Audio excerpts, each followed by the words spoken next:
misunderstood or something little known about the American experience in World War II. Jerry, you're on. Well, Dick and I are just about 2 of 16 million of us who served in World War II. There were 16 million of us who served in World War II. I enlisted in the Army Air Corps in February of 1942 and was inducted into the service in August of 1942 as an aviation cadet, 18 years old. And the Doolittle Raiders were part of my heroes. General Claire Chennault, who in 1939 or 1938 founded the Flying Tigers, Flying P-40s against China. All of them were discharged or resigned their commissions in order to go to China as civilians, and that on December 8th, December 9th, December 10th, they were the first ones to fly against the enemy in China, first ones to fly military missions.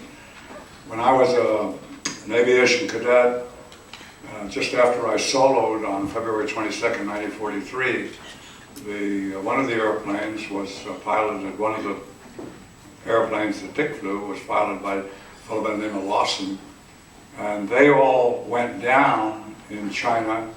Many of them were killed by the Japanese. They were captured in China. And Dick Lawson's navigator came to speak to us. He told us about that mission and what happened to him. He was completely in a body cast with his arms straight out, had been captured and beaten and nearly died. He became quite a hero to me when I was 18 years old, 19 years old. These are legendary fellows. We just showed up and did the things that we had to do. But they started the entire process that led to the end of the war. I genuinely do not believe that the young people of America today know much about the 4 freedoms as expressed in January of 1941 by President Roosevelt in his 4th inaugural. It's a wonderful story, wonderful listening to that speech by President Roosevelt. He talked about the arsenal of democracy, which America was, building all the arms for Great Britain. Without Great Britain being in the forefront, we would be speaking German today. There's no question about that. The children don't know about that. The young people don't know about that. They don't know about the freedoms, the 4 freedoms, and as expressed by President Roosevelt on his 3rd inaugural, January 1941, the freedom of expression, without fear of retribution, by all people all over the world, the freedom of worship of any God, by all people all over the world, the freedom from want. People should have everything that they need to live, and that freedom of want should exist all over the world, and the freedom from fear of being attacked by other countries. And those were the freedoms that we fought for. That's what the 16 million of us went and did.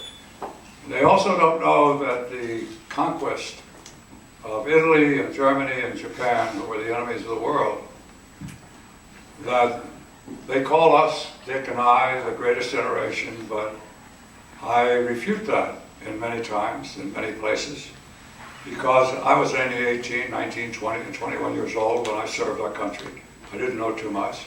But the leaders, the Marshalls and the MacArthurs and the Eisenhowers and the Admiral Nimitz and Admiral King and the people who served, who went to the academies, were in their 50s and 60s and late 40s. And they took upon them the responsibility of rebuilding the people that we fought against. Italy, Germany, and Japan were rebuilt by American ingenuity, American money, into the countries that exist today, who are democracies and friends of America. And the 2 countries we fought against, China and Russia, are allies, seemingly now are the enemies of the world. They don't know about that either. I'll try to answer your question, Nick. They also don't know that the smallest nuclear weapon that we have in an American arsenal is 1,000 times bigger than the 2 bombs that were dropped on Hiroshima and Nagasaki.